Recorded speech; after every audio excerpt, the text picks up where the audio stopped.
Bro, thank you for tuning. Thank you for tuning. Let's get it. Let's get it. Let's get it. Let's get it. All right. So hold on a second. Let me get situated. Let me get situated. Let me get this where I want it. Cause I got that. Let me get my Barry White on there before you go. All right. So I really like observation. I think observation is the best teacher in life, right?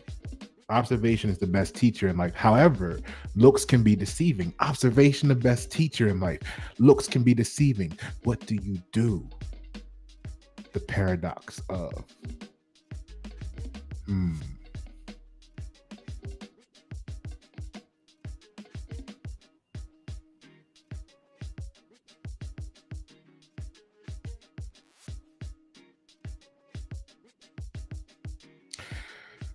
So today, what I want to talk to about, I want to talk about you only leave work when it's not your life. Think about that statement for a moment. You only leave work when it's not your life.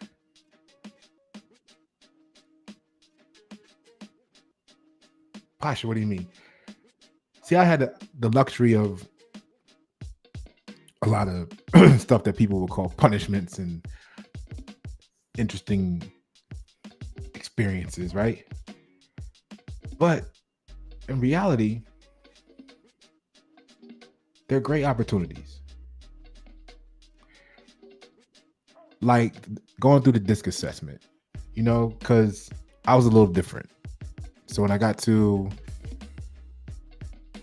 the work site and was working for a little while, some of the upper management was like, what? We don't know what to do with them. Great overall work, performance. Don't always get along with everybody. But who's supposed to? We got to stop judging people. Actually, you know what it is at the core? We need to stop thinking we're supposed to convert everybody. See, that's it right there. We need to stop thinking that we're supposed to convert everybody, meaning that everybody is supposed to be the same. Meaning that you may not supposed to be the same. Yeah, we great talk about what the employer probably don't want you to hear and what the employees always wanted to say today. Let's get to it, man. Pasha bring the truth. So think about it.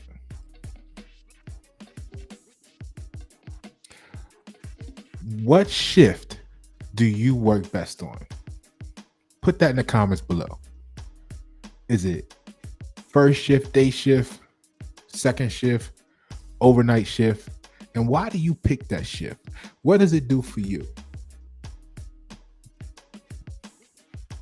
Does it give you separation from the people you don't want to see? Does it give you the rest of the day? You can come in early, leave early because you came in early. Is it second shift, like midday shift, because it gives you a little bit of time in the beginning of the day to get up and do stuff if you want to get it done, and you still have a nighttime? See, I've kind of worked in my life. I've kind of had the experience of working pretty much all those options at different times in my life.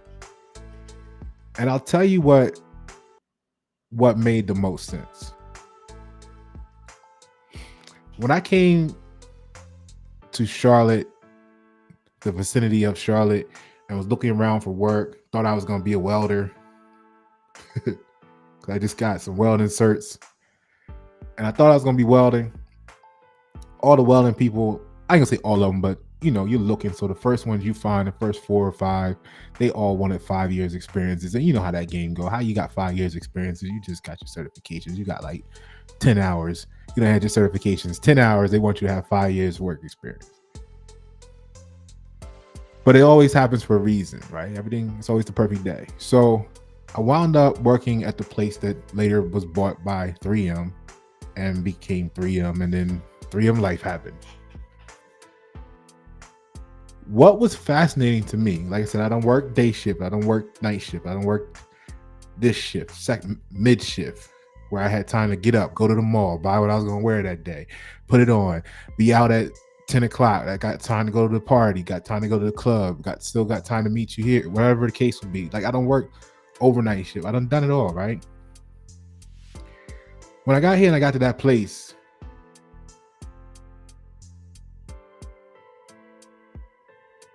that was the first place that I didn't have a schedule.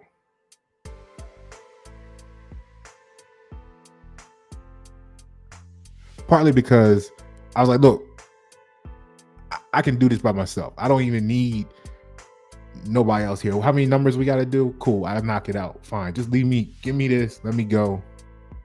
Leave me alone. Because what I got tired of, I'll be the person that gets tired of this, right? I don't know how many of y'all do manufacturing or ever did manufacturing or any type of production, whatever you want to call. But they be calling themselves getting organized, right? Now have like the board where all the tools are supposed to be at, and it's got the little outline, and it'll say screwdriver, and then that's where you're supposed to put the screwdriver, so that when you come to look for the screwdriver, it's right there. And I know it happens naturally, right? For people that, I guess, it happens, right? Every now and then you forget to put the screwdriver back. Man, I be pissed off, man. I be sitting looking for the screwdriver. Like, sometimes it be 5 minutes, man. And 5 minutes in the production world, it could fuck up your whole shit. Like, if you making something and you got molds, or you got things dealing with heat and processes, and you go to, but also that's also your responsibility to check and make sure you got all your shit before you start doing shit, right? So I never was really a blame person. Like, I never blame anybody. I don't even blame the people I be saying be hating. I don't blame nobody for nothing. I always take ownership of it myself.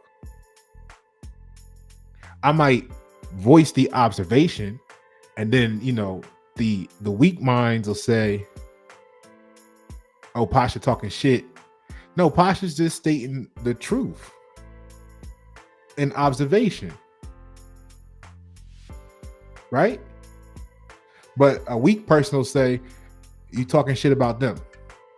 Or if you come and talk about your life, like on here, and I talk about what I'm going through, somebody might think it's about them. I might really have had 4 experiences that day, coincidentally, ironically all separate, but coincidentally all centered around the same topic. And that inspires me to be like, you know what? I should produce some content about this.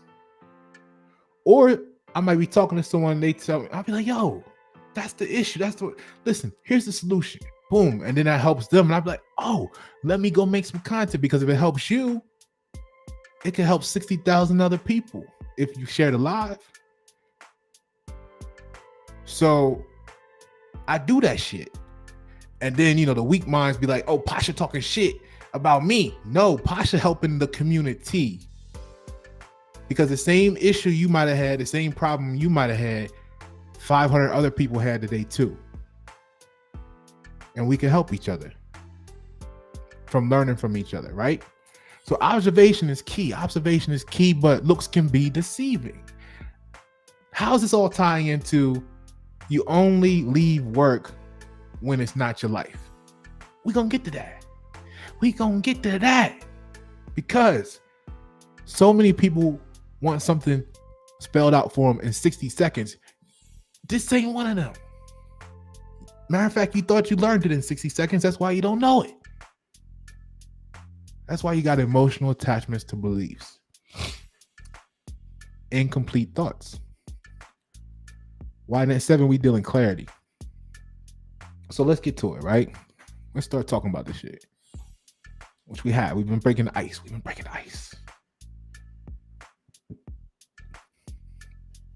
So you think you got a shift that works best. I didn't have a schedule, which was the first time I ever worked somewhere where I didn't have a schedule. It was simply like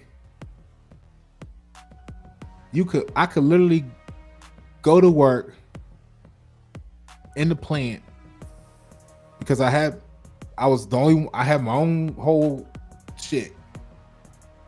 Like, yeah, look, dude, don't put the screwdriver.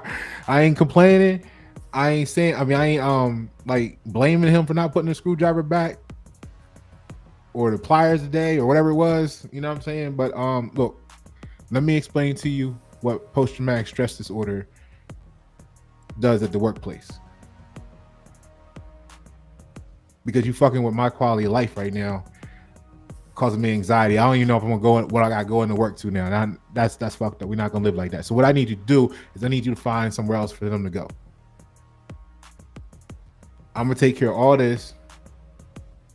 You give me the number you need per day, per week, whatever. I'm gonna knock it out, no problem.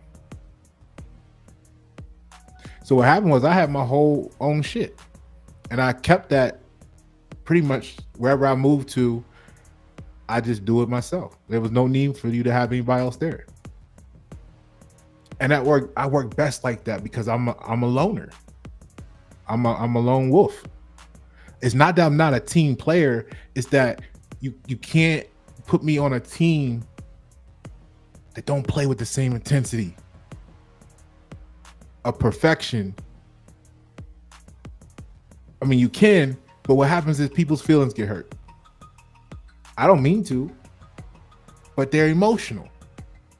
So when you start telling what the dynamics are of perfection or what this is what we need to do, they start telling you how they feel. You already know how Pasha get. And it's not personal. I understand me. See, I had to take the time to learn myself for years so that I can know the effect that I have on other people, right? And once you know the effect you have on other people, turn the mic down a little bit. I think I got some reverb there. All right. So once you know the effect you have on other people, then you can see that when it manifests in other people. And like I said, I don't blame them for feeling how they feel. I understand that I study them, so I know their personality. So I know how their projection issues might cause something, might that's why I'd be so chill. People be like, oh, Pasha ain't say nothing, ain't doing nothing, because I understand your disconnect.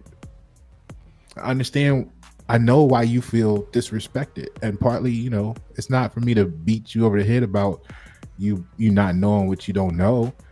It's not the fact that I'm not going to expect you to put 20 years into studying human psychology like I did to appreciate what just happened instead of telling me how you feel about it, because you don't know what happened. You just know how you feel.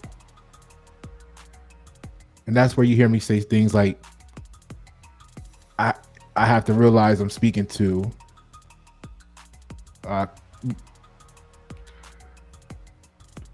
people who aren't as mature in certain arenas. Like, you didn't study, and what I mean is, like, if you didn't study the human mind, then I can't hold you accountable to know what's going on right now. You're acting to the best of your ability. You're doing the best that you can with the knowledge that you have. Am I supposed to blame you for that? Beat you down? That's what you want, right? You want me to fuck you up because you're ignorant. But no. That's why you hear me say that would be child abuse. Why would I beat you down or kill you because you don't know any better instead of giving you the opportunity to learn? So that you can teach the next person that don't know any better, because apparently you got a circle of them around you because you would know better. And that's not to say, see, that's how I go, oh, Pasha talking shit. No, Pasha's showing you the opportunity for growth.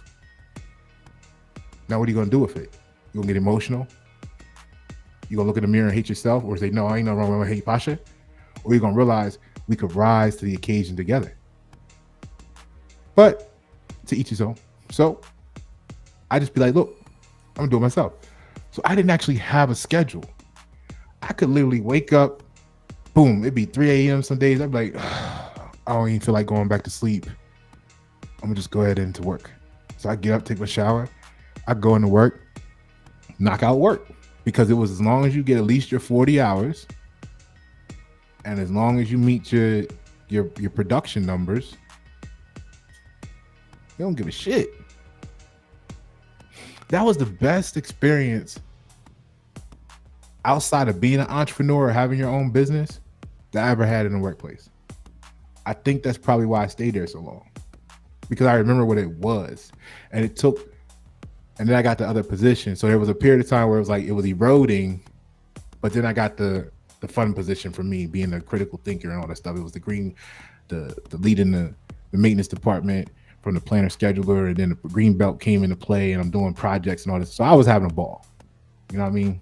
I'm doing engineer work. I ain't even an engineer. Like I'm in nerd heaven, right?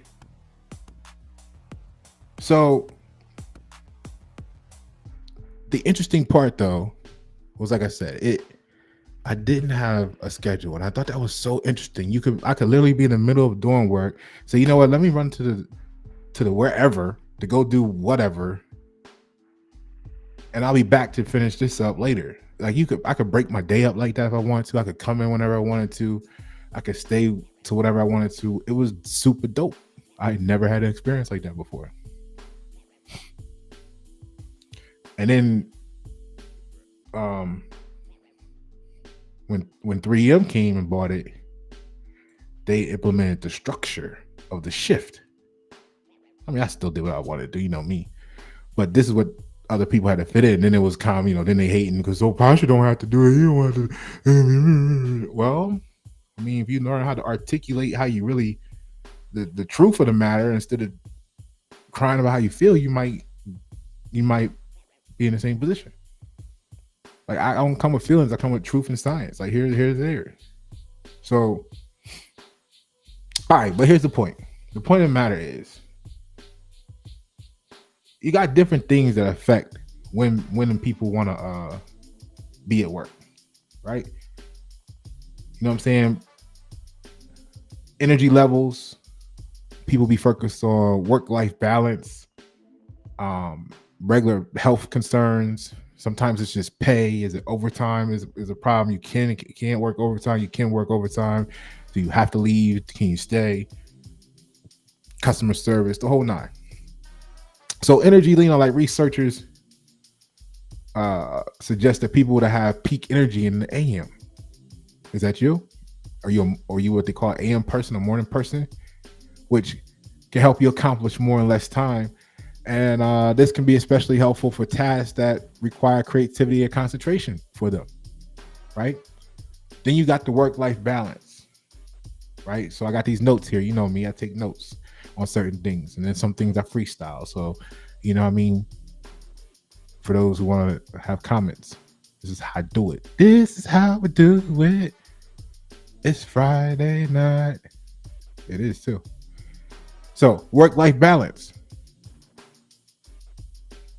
The first shift can align better with your body's natural clock and provide more work-life balance. For example, a schedule that rotates between Monday and Thursday and then Tuesday and Friday every other week can give you a 4-day weekend every other week. How would you like that? Right? Health could be affected by irregular or overnight shift work because it can negatively impact your health. A study published in Neurobiology of Aging found that shift work can impair your brain and body. How you like that? So pay and customer service, right? Now, here's the things though. What kind of worker are you?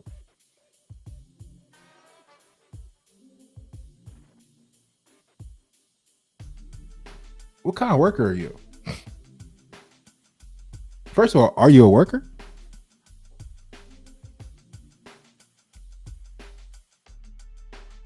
Is somebody telling you a time you need to have something done by?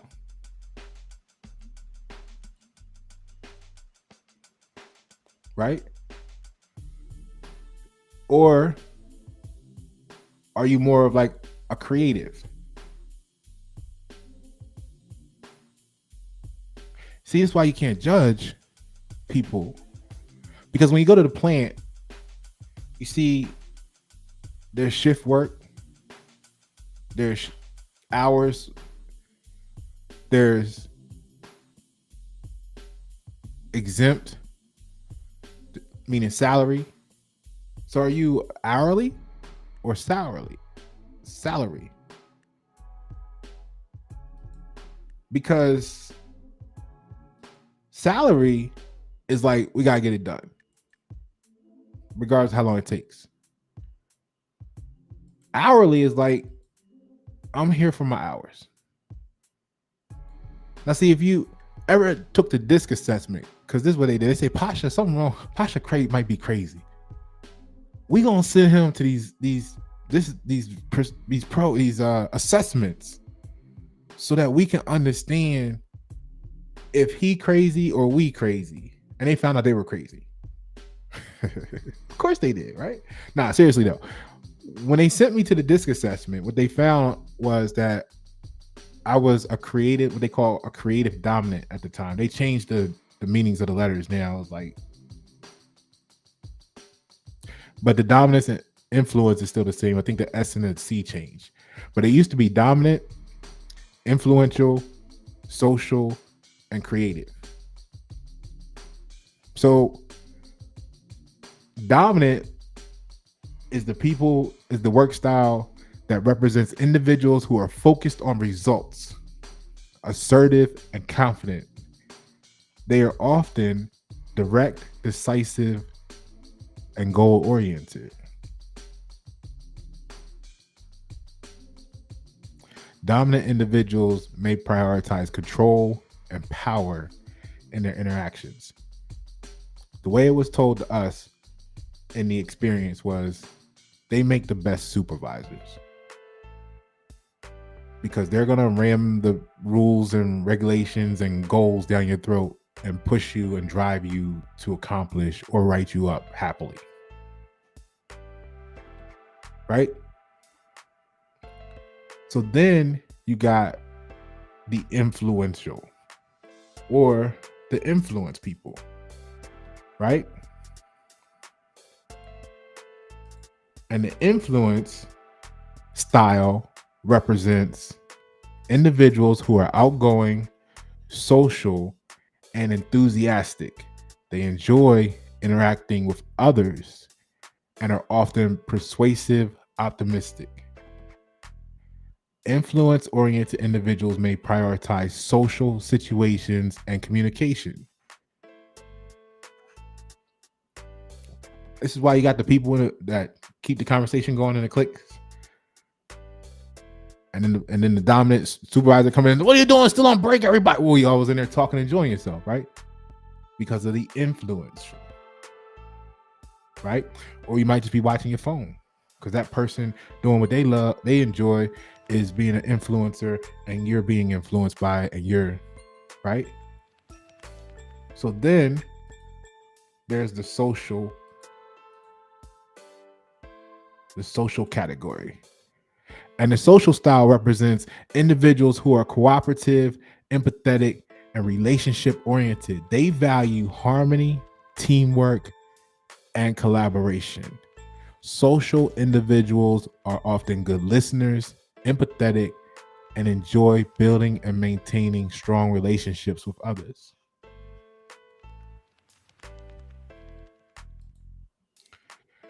And then you have the creatives. So the creative style represents individuals who are imaginative, innovative, and open to new ideas. They enjoy thinking outside the box, problem solving, and exploring unconventional approaches. Creative individuals may bring fresh perspectives and originality to their work. So I was what they call a creative dominant. So they give you this curve, right? It tells you, like to put the D here, the I there, the S, the C, and then you draw your little map, you do all the stuff, and then boom, you plot these points, and then you got this line that goes like squiggly, like right, bell curve, S up sideways, S, whatever it might be for you. So mine's was a creative dominant. Like my dominant was like, if it was like a Madden score, it would be like a 98 dominant, 99 creative, socially 5. I'm a Virgo. We be withdrawn. We go in hermit mode. We don't give a fuck. So now, and then what's the other one? Social. So social was like a 5. It was literally like a 10 for me, I think, because my social word was withdrawn, and I was like, that makes so much sense. Influence, I think I was like, I don't know, like an 80. Like I'm influential, but I don't really care about being influential. What I care about is being true, and what you learn about being true is you can't influence everybody with the truth, because some people like beliefs, right?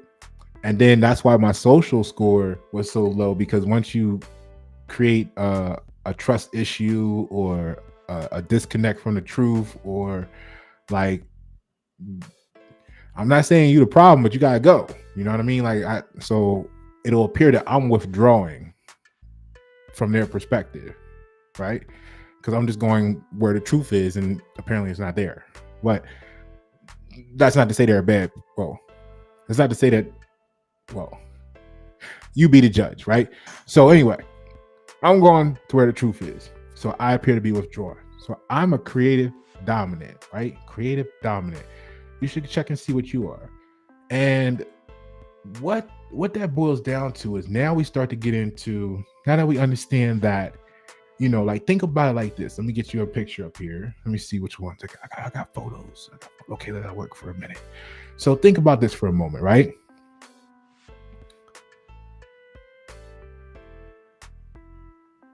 How does your work personality blend with your shift? Are you doing yourself a disservice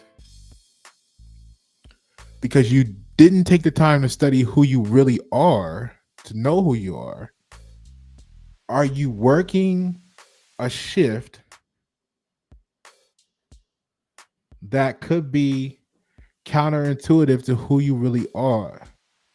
And then you're trying to build your whole life around the constant trauma.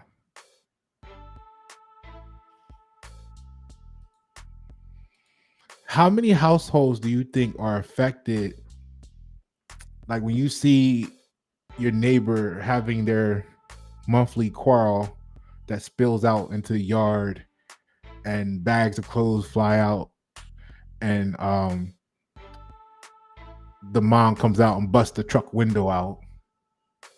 How many of those events really didn't start with what they're arguing about, but it started because they worked the last 2 weeks in a block, in a frame, in a matrix that forced them to be something they weren't? I don't want to lose you. Like, don't leave if you feel like that's you because you have a shift, or just think about the healing process. What would it be?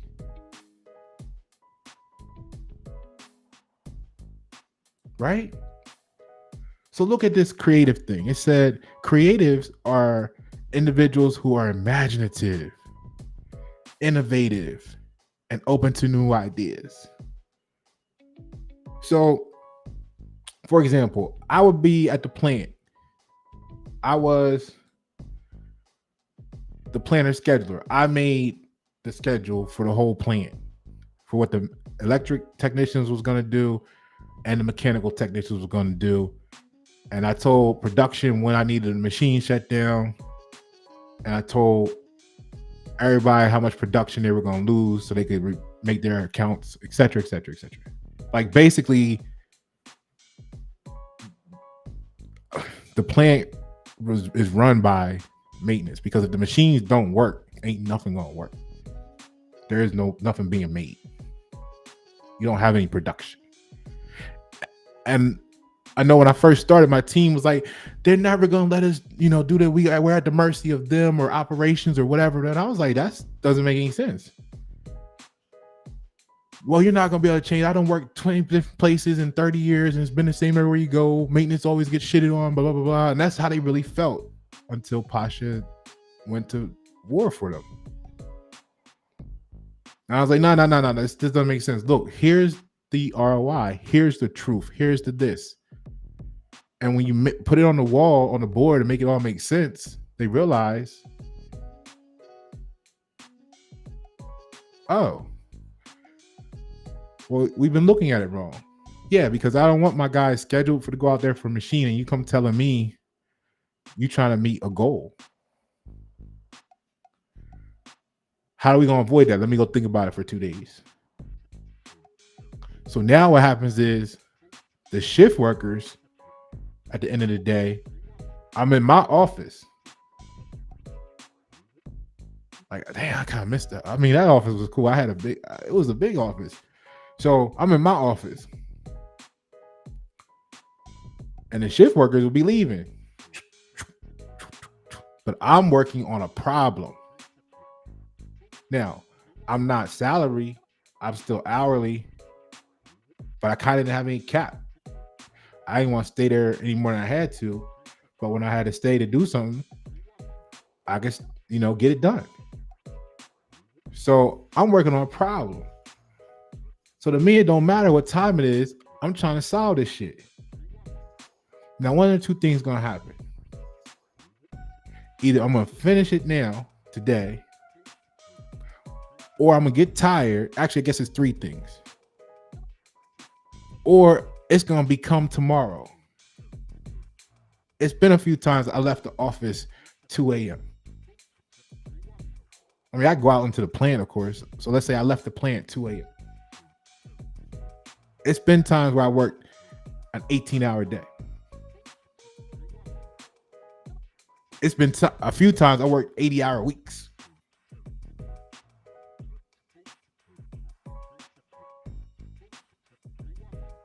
Because I might have been working on $1 million project. Shit, I worked an 80-hour week when I was still on production.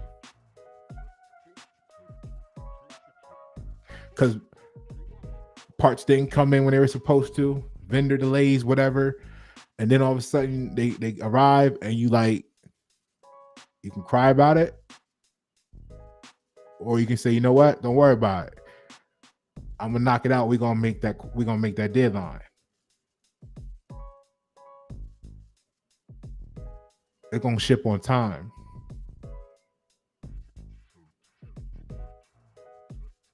So my life is like that though. Like, that's why certain people have certain type of friends or no friends. If you call friends, if you look at it as friends, because you might have a sense of urgency that they just don't get. They don't understand why you got it, why it's like that. Everything is critical. Everything is critical to me. We going somewhere. Okay, let's go. We gotta get there. We gotta get back. Right? And that life ain't for everybody. Like, it's hard to enjoy. I guess for people who are looking for, I don't know how to explain it, but I think it's hard for some people to enjoy motion. I think there's people that like to stop and smell the roses. I think it's because they're on a different frequency, right? If you're on a tempo, right, then that means if you can only process information on the down, then you're gonna have to stop if you need to get 10 clicks in and say, oh, that was a nice view.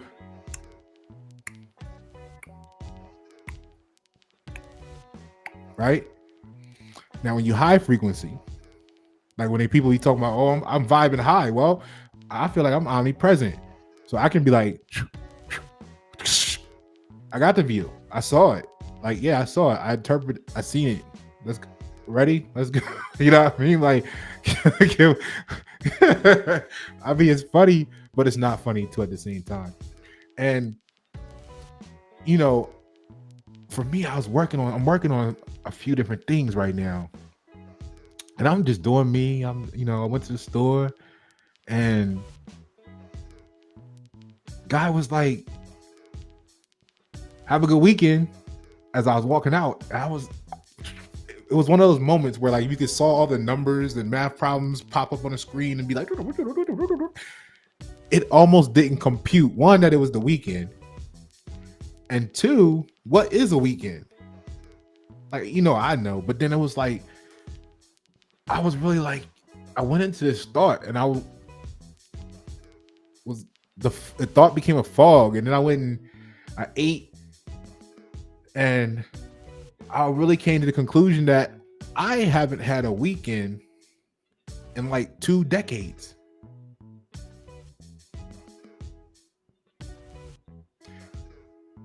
Now, what was interesting is, let's say you're working on something as a creative or whatever. Like I said, the shift workers was leaving the office.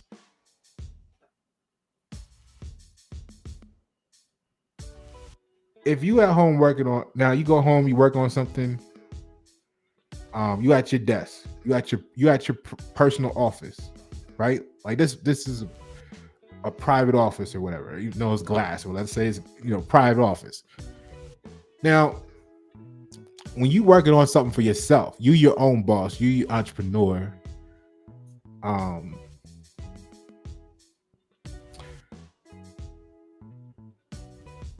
take a nap.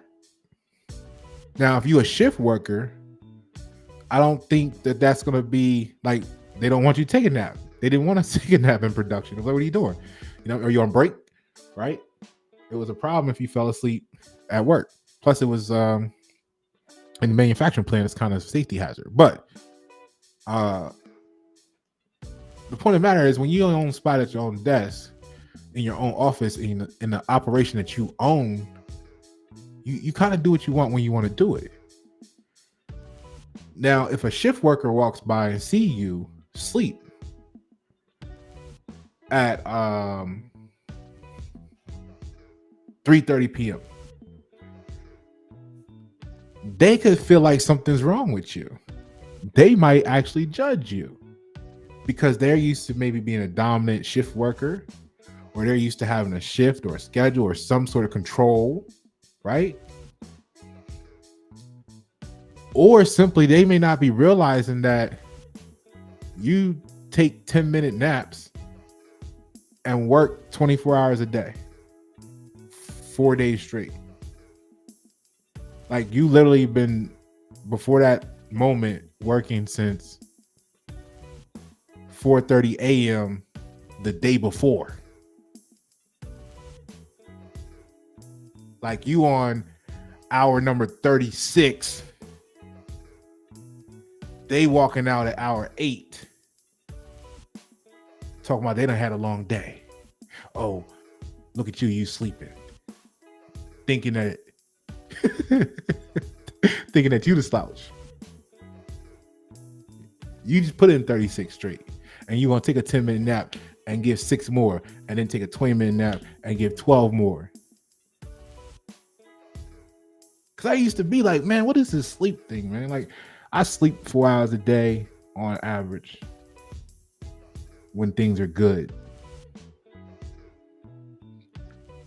Sometimes 2 hours, sometimes 3, normally 4.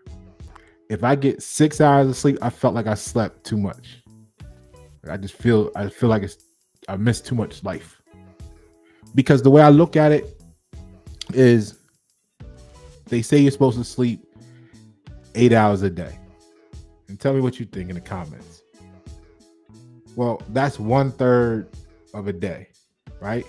So if you live, just to make the math simple, to be 90 years old,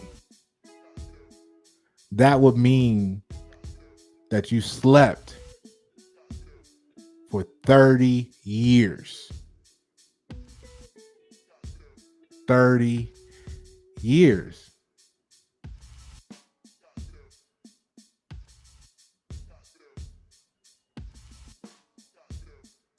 what could you do with an extra 5 or 10 years of life? What could the community do with an extra 5 to 10 years? And guess what? If you one of those people that are stop and smell the roses people, what could you do with an extra 5 to 10 years of ability to stop and smell roses?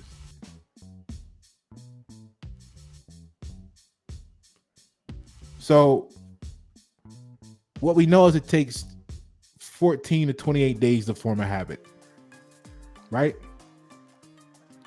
You'd be surprised what will happen if you commit to something and just see how it go for you.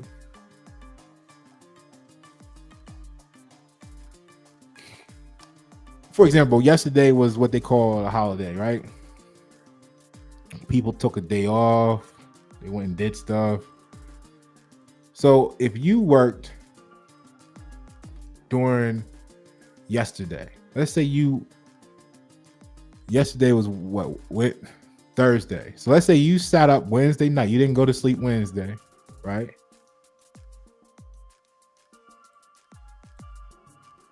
You crunched out some work. Thursday came, sun came up. You kept going. You just kept working.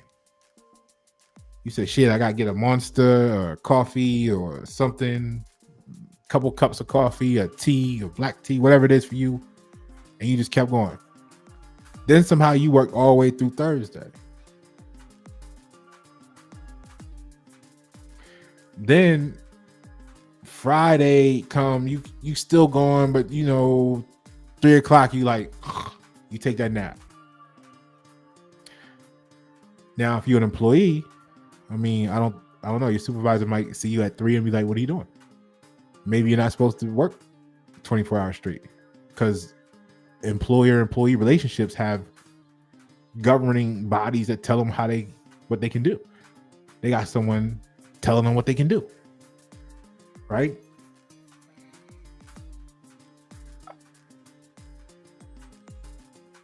When you own thing, man, you can do what you want. So now what happens is, when you got multiple things going on, right? Like, look, so creatives and flexible work hours. Creatives often thrive on flexibility and autonomy. May prefer non-traditional work hours that allow them to work when they feel most inspired or productive. So, how many creatives do we have with us right now? I know it's 6 o'clock on Friday. This is a low volume live stream, but people, you're going to get it in the future when you figure out you needed it, right? But how many creatives do we have with us? Because when you're a creative, you're creating things. And you don't create on demand. I mean, you might feel like you do, but you don't.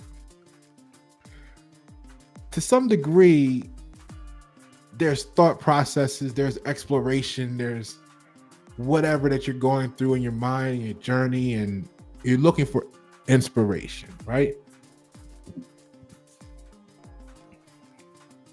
So this is the difference, I guess, between people who do a $100 logo and others. Because one person might sit down, they get an idea, and they're like, oh, do you like this? Right? I might actually go through 5 or 10 ideas before I say, aha, Eureka, that's the one right there. Like, and I don't mean I have to sit down and draw them. What I like to do is I like to explore stuff in my mind. I'll be in thought. So if I'm sitting here like this, and I'm talking about this for people who go to work, right? And for supervisors and stuff, because I learned when I had to go through the DISC assessment and Wonderlic and all the stuff they sent me to go do to find out about if something's wrong with me. because I was describably uncontrollable to them, I guess. But it helped me when I became the leader.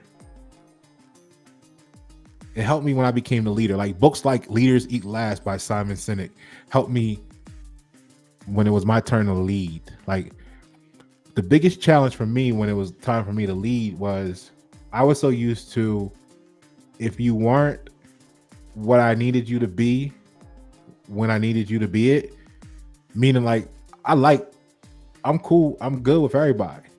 The only reason that would come is because there's some sort of either trust issue or other toxic shit going on that you may not see it like that, but I'm just gonna be like, okay, I'm gonna just. And then sometimes I would keep trying to give people chances. You know how it goes. And you'd be like, man, this is still gonna be the same shit. Fuck it. Which, as you grow in wisdom and knowledge, becomes more and more society, unfortunately. Right? This is why we're not social people, some of us. Because we don't want to hold you accountable for the standards that we hold ourselves accountable to, because it will ruin your perceived existence of life. So it's just best to leave you alone and let you go be who you are, because you have a different level of discipline, right? And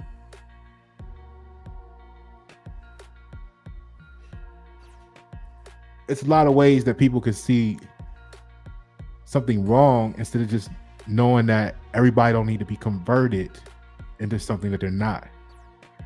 So creatives thrive on flexibility.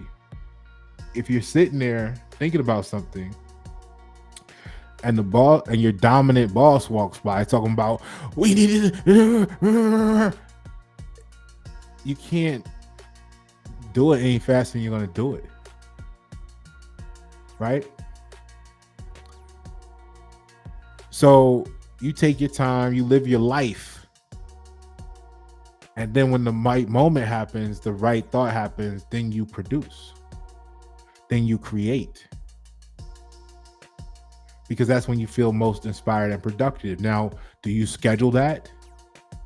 Creatives? Did you schedule the last big inspiration that you had? Now, I'm not talking about the discipline of getting down and saying, I'm gonna have a session of 60 minutes or 15 minutes, and you do what you do in those 15 minutes, and you're starting to prepare yourself to go down that path of work ethic, right? Execution.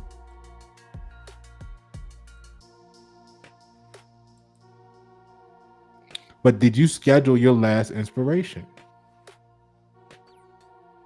Songwriters, like artists, did you say, like, I'm not talking about you say I'm gonna go to the studio on Tuesday. I'm saying the last hit song you wrote, the last one you know that hit, did you schedule it? And if you to the point where all your songs are hits, did you schedule the song about Nikes on Thursday when it was Monday? Did you say on Thursday I'm gonna write this song about Nikes? Or were you just like, I'm going to the studio, okay, what it's gonna be? How I'm feeling today. I got my Nikes on. Oh, I got my Nikes on today. Oh, they ain't got nothing to say. Oh, right, whatever, right? I told the boss, leave me alone, go away. I'm gonna be fucking creative today. You know what I mean? Like, so that's what I'm getting at. Now, dominant personalities like shift work, right? Dominant personalities like shift work because it's predictable. See, they can't write you up. They can't flex their dominance on you if they didn't give you something they can measure or predict. So dominant personalities may prefer structured and predictable work schedules. such as shift work. And I know this because I'm a creative dominant. The thing is, I'm just more creative. So what a creative dominant is described as in that world was I create the high value solutions, which is why I go by critical solutions expert. And then I would give them to the primarily dominant people so they can go ram the shit down everybody's throat that need to be done and see that, pull out the whips and chains and do what they do because they're dominant. I'm just going to create the stuff. So when you see my business thing, creative solutions expert, that's where it comes from. Now, when I saw the problem for you and I give you the blueprint, you need to be the dominant person. Like, I'm not going to babysit you, right? Because I'm probably off helping the next person. If you feel like you didn't have the success you should have had, it's probably because you're not following the instructions I left you with. You're not following the procedure, right? But then there's people who do, and they're doing great. So the shift worker involves working in a shift that can rotate times a day, etc. But this type of schedule can provide dominant individuals with a clear routine and the ability to plan their personal activities around their work schedule. See, remember the difference. When you know you have to work 9 to 5, you start planning on, okay, I can go to the grocery store at 6 and I can be home by 7. I can get showered. I can put my feet. I can watch a movie. Like, your whole life revolves around work. Like I told you, I liked it. You don't have a schedule. You know what? I'd be in the middle of doing something at work. Like, oh shit, you know what? I should go knock that out real quick because I don't feel like doing it later. All right, let me finish this little part of whatever. Shut this down. Boom, boom, boom. I'm gonna cut out. I'm gonna go do that. I'll come back when I get done. Like, that's flexibility. That's life. That's living. So it really was a great bridge for me personally, to go from the concept of being a standard full-time employee to allowing me to breathe and get immersed into the thought process of having and operating my own business. Even though I don't call it business, just living my life full time. Because I used to do things, but then you're always trying to work around the job. And yeah, that's security. And security is safety. But what happens when you want to take the training wheels off? I mean, sometimes you fall. Like, you see me getting back up now. I fell. Scraped my knee. I cut my hand. But I ain't quit. And I know I don't want to go back because I see where I'm trying to get to.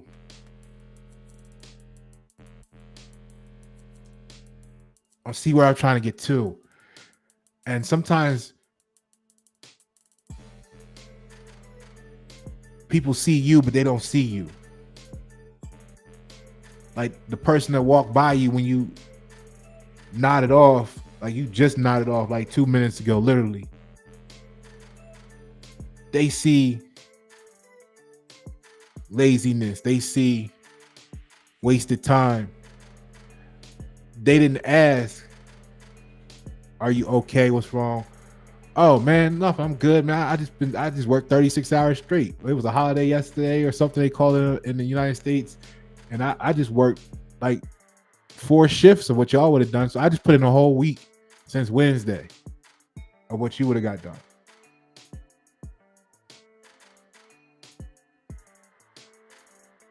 See, they didn't get that. This is why it's so important for us to know we don't know what we don't know.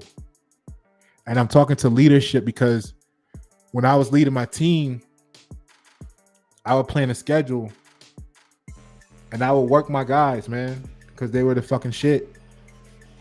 I mean, they were the best. I mean, I guess I would have a bias because Like I said, I didn't have any engineering degree. I didn't have any prior maintenance experience like on that level. Um, so they were all I knew. But I know they did fucking good work, and I stood behind them. And when there was a problem, the problem was on me. Fuck it, right? I'm gonna take the heat. So when I worked them, I would normally try to leave them a light Friday every week for two reasons. One, if we had some issues or something came up that causes things that need to be shifted around, we knew we had a Friday availability. We could move stuff around. And if we were able to knock everything out, then I felt like it was their reward. They deserved it to have a fucking light Friday and have some relaxed time before the weekend. A period of detox. I could make that decision for my team. I made sure everybody understood that I was making that decision for my team. Operations manager, plant manager, and I explained to them why we're going to do it that way. Because I'm about quality of life. So part of the reason why the first year I was in the position, we increased machine uptime by 7 percentage points, which translated to about $2.6 to $3.2 million per production or of production per year, is because of how I invested in my guys.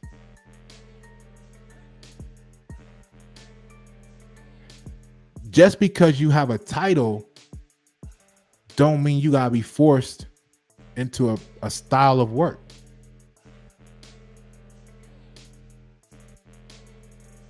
I understood that because I studied this shit before I even got in that position. I studied it because I was studying myself, and I knew, fuck that, I ain't doing it like that. This is how I need to do it for me. You want somebody, then you go get somebody else to do it, but they shit gonna be fucked up. You want it done.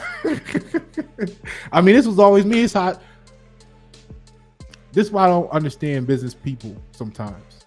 The same way I'm talking to you now, and somebody might say it's unprofessional or whatever, this is the same way I would talk to whatever you would call the supervisor or the boss or the HR personnel, because we real. Like, it's not about articulating in fancy words all the time. It's about, what are you trying to say? I'm trying to say this shit's fucked up. How do you explain that another way? At that moment, that's what came to my mind. You felt it. You know what I'm talking about. There's 7 million other ways to say it. Are we going to argue about that right now, or are we going to get the message and move on? Because when you get off the clock and you go describe it to the people off the clock, you're going to be genuine. Now, y'all know I'm an etymology guy. You know, I like using grammar because grammar was the original. That's what the word technology meant. The etymology of the word technology is grammar. A lot of people don't realize that. Everything you call technology was originally grammar. That's why they say so much power in the word, because the word was the technology. So, you know, I mean, this, and we maintenance people, man. We coming in, we fixing them. I mean, I'm doing the plan, right? I'm sitting my team out there, but I'm the strategist. I'm the chess player. I'm moving the pieces on the board. And my team go out there and they knock shit out. They come in with the wrenches. They come in with the wire, electrical, and we're going mechanical, and we're going to knock it out. You know what I mean? So we might be a little sailors sometime.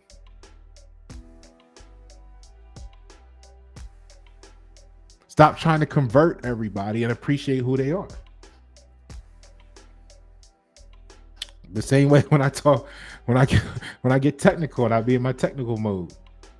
Like, that's where I'm at right now. That's what I'm doing. I'm rocking like that. I normally do that quite often.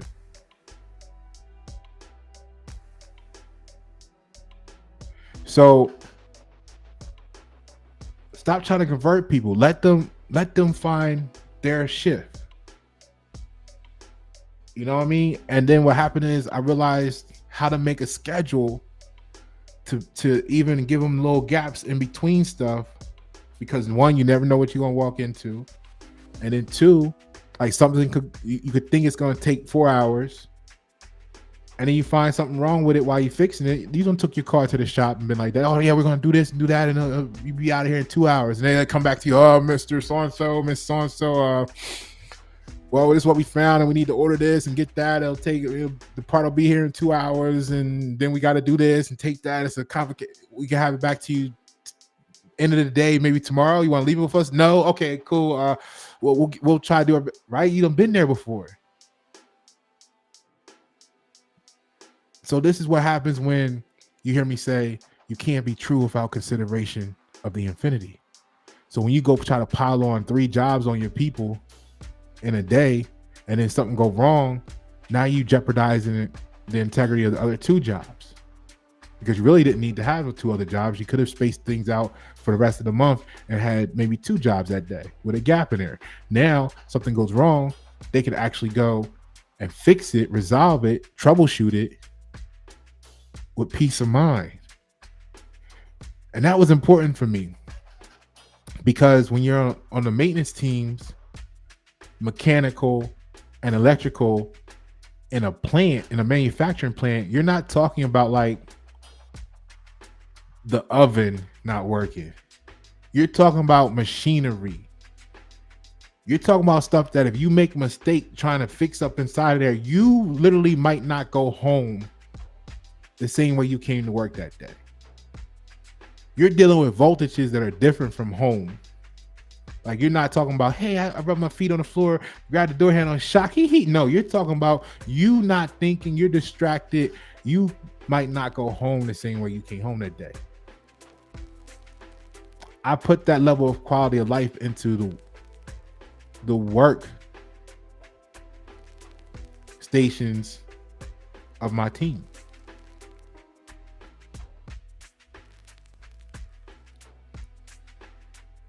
So when you look at your schedules, work-life balance and shift rotation, I mean, if you're looking for balance and schedules that include that, shift and work, next Thursday you can do something that you can't do this Thursday because you shift. It was Monday through Thursday today, and then Tuesday through Friday next week. So you can do things on Monday that next week that you can't do on Monday this week. Or it gives you an opportunity to wait for that Monday to do something, or catch that thing that only happens on Monday that week because you have it available. But I just wonder, like, how many people are actually being forced, because I'm not to say I'm like completely free. I'm climbing there, right? It's a battle. It's a battle. And I positioned myself in for the last decade in a situation where I didn't have to worry about schedule, because even when they changed the schedule to shifts, I still made sure I was kind of like the only one doing it as long as I could. And then I got my own position where I was the only one doing it. So I still didn't have to worry about it.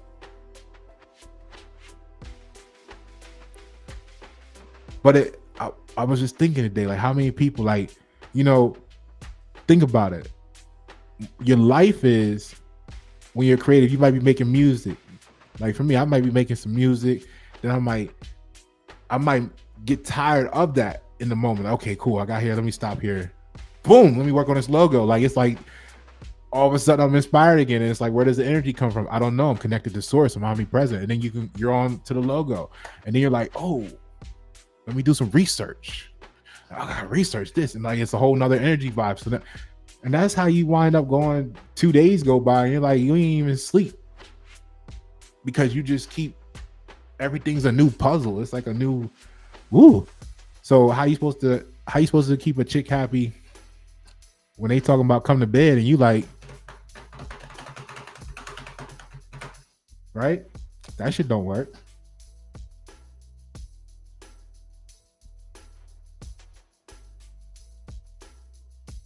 You know what I mean? So like, raising kids, is that a full-time job, or is it a life?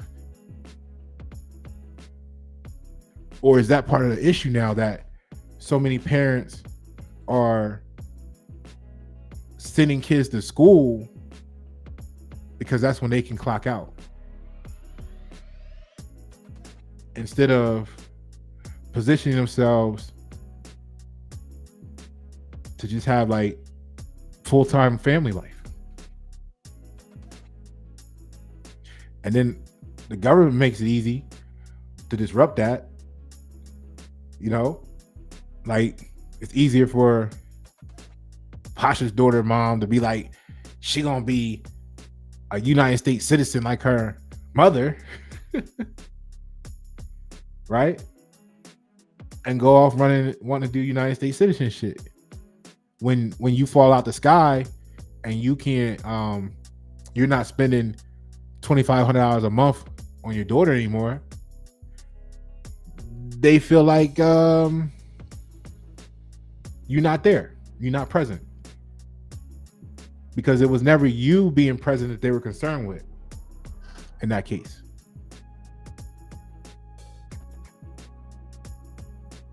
So the weaponization of our women and family, we know that.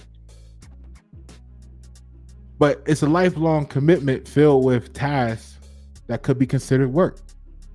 Feeding, teaching, caring. And for those that say child support or people not in their life, then that's like me earlier. Like when they said, hey, look, I said, hey, look, just get rid of everybody. I'm gonna take care of this all myself. I got it. If I told myself that, and I told what you would call the supervisor that, or the boss that, when something go wrong, 2 months later, if something went wrong and I don't hit my number, which I didn't have, I made sure if I had to stay late or something, I can't complain. Well, you ain't got nobody over here helping me, because I chose to tell them to get rid of the people who were there helping with me, because I was more irritated with the screwdriver being left out of position, and once or twice a week I had to spend 5 or 10 minutes looking for a tool or something. That's really what it's like, because that's really what it was about. Equate to your mother or son, your son or daughter's mother probably really wasted 10 or 15 minutes of stuff, probably it was unnecessary, that caused these roller coaster views that made her feel like, and I'm not saying about the true abusive relationships and the true ones that just wouldn't, but the ones that were just separated because the government's there saying, if you sign this paper, we can make it all happen for you, right? Those that are on the line that had no reason to go the way they went. That's really what it came down to. It was like a couple of times a week, the screwdriver, you had to go look for it. And I get it, because I was like, I don't want the trauma. So when I had my team for the first time, a team that I had to lead at a job, it was a great exercise for me. It was a great challenge. It was a new challenge for me, because it was the first time in my life that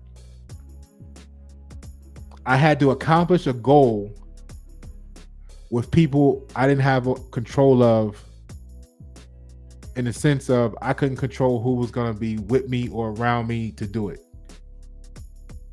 Because I had the power to do everything but hire and fire. I couldn't hire and I couldn't fire. I could give input.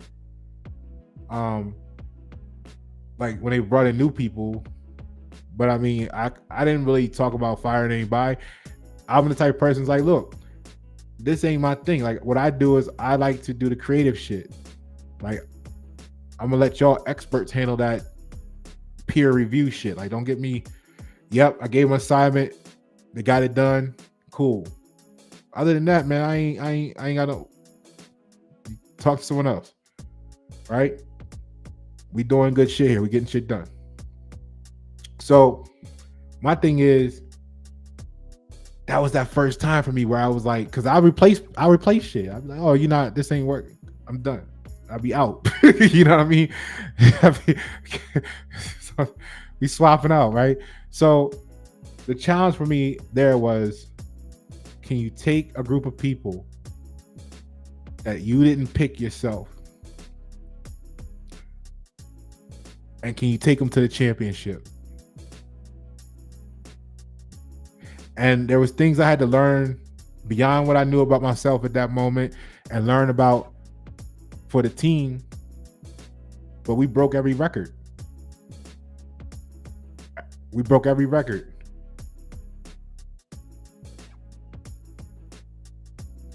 Because I'm agile. And they started off in the beginning like some of y'all. Like some of the people out there, they was cussing me the fuck out. They was talking shit behind my back, and rightfully so. Like I said, I'm truth. I'm truth. You're not gonna offend me. I'm either gonna understand that you're just ignorant, or I'm gonna understand where you're coming from. But some of them had some valid points. Like they really felt like, how you gonna be leading us? You don't know maintenance. You don't have no experience. We've been doing this 30 years. And I was like, you're right. You're right. But see, my leadership style is to include you, not dictator. I'm going to talk to you about this shit. We're going to figure it out. You're going to let me know what you know. You're the expert to me. But here, I'm the expert in these categories that's going to make the pieces fit together like you've never seen it done before. So when I come to you and ask you for information and input, I just need you to keep it 100 with me so I can give you the best situation for your life. Oh, we never heard it like that before. Well, if you can show us, and we gonna 2 months later, like, yo, Posh, man, we rocking, we rolling, man. You got it, baby. You got it. You know what I'm saying? And we knocking shit out because now we got a feel for each other. We moving. And there, it's always the one that's like trying to give you some problems every now and then. Well, okay, cool. You know what? Got something for you too. Because I couldn't get rid of. I couldn't just be like, you don't work for me. You know what I mean? But like there was a point where the supervisors tried to, like I said, I told this before, it was kind of cool. Like the supervisors, because it went like this. Like I was down here. Then there was like what you would call our supervisors on a shift. And I went from here to here.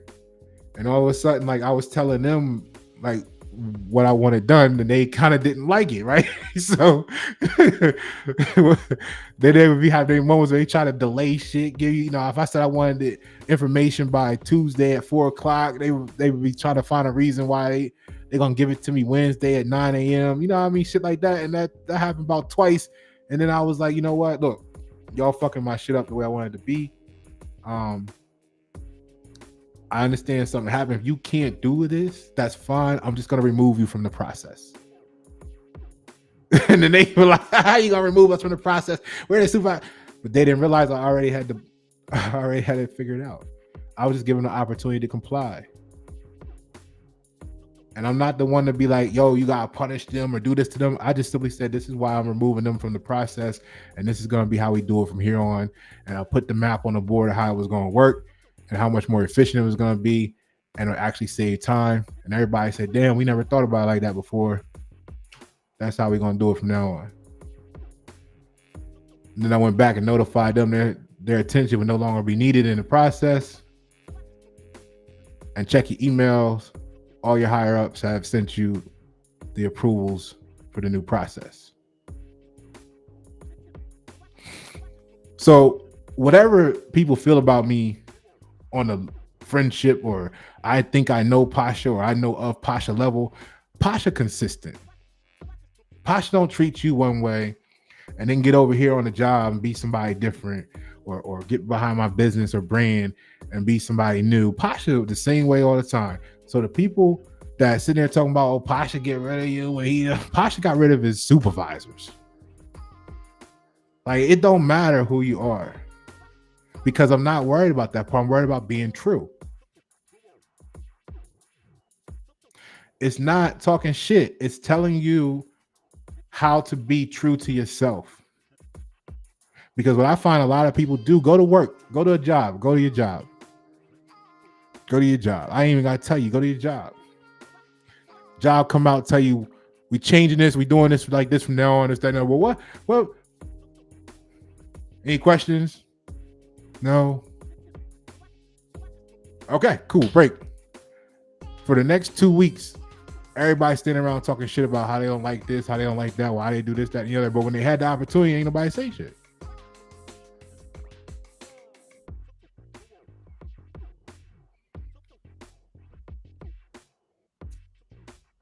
Right?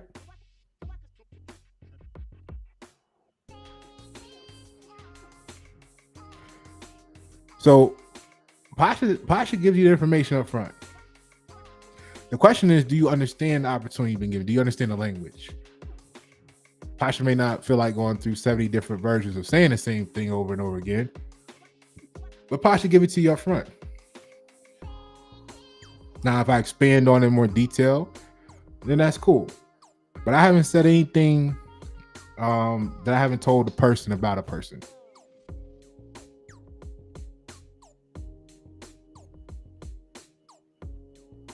Some days I have more energy than others. Some days I might be like, well, I could tell you where you're wrong. I can show you. All right, cool. You didn't want to know because you think you know, but you don't know what you don't know. I'm not in the mood today. But the point was, I still gave you the opportunity to let you know that you were wrong. I'm not gonna argue with you though. Right? So we got the different things. Like, think about that. Raising kids. Think about being an artist. We talked about that. Think about being an entrepreneur. You all seen the memes of the office building tower. Damn. Kind of like this. I guess I'm living in a meme. But we all seen that meme where it was the office building with the one light on and like the rest of the city was dark, and then they put up there some phrase about the entrepreneur. I guess that's me. You know what I mean? I'm just doing the best I can.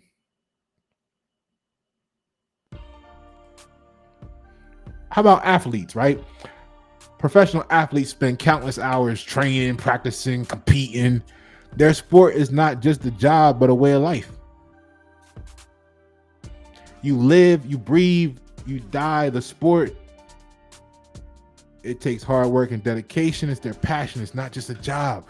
What happens when what you do is not just your job, but your life? Do you ever put it down?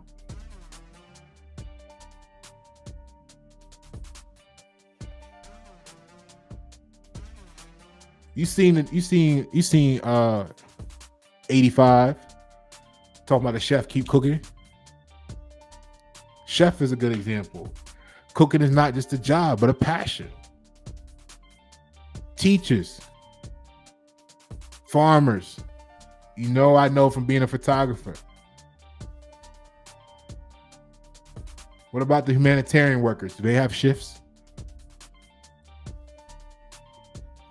If you saw the humanitarian worker out there doing a thing, 15 hours into it, dusty, or whatever the case might be, finally get to sit down in a chair, grab a bottle of water, and they take a little snore, you judge them the same way?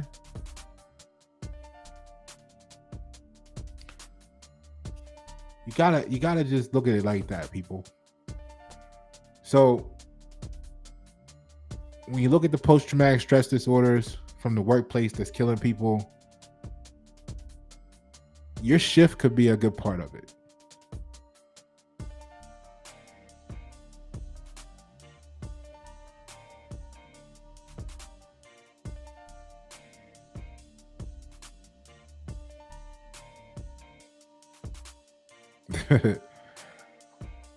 So if you got comments, feel free to direct them to me.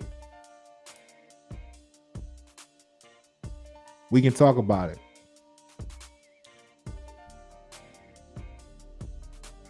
Or continue to talk amongst yourselves.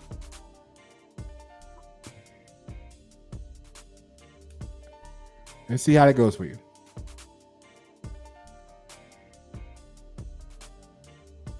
Remember, the reason why you might walk past the person and judge them incorrectly is only because your core surroundings haven't enlightened you beyond your current state of thought process. That's all that separates people is thought process. Pasha Paro, Y7. You only leave work when it's not your life. And if it's not your life, then who life you living?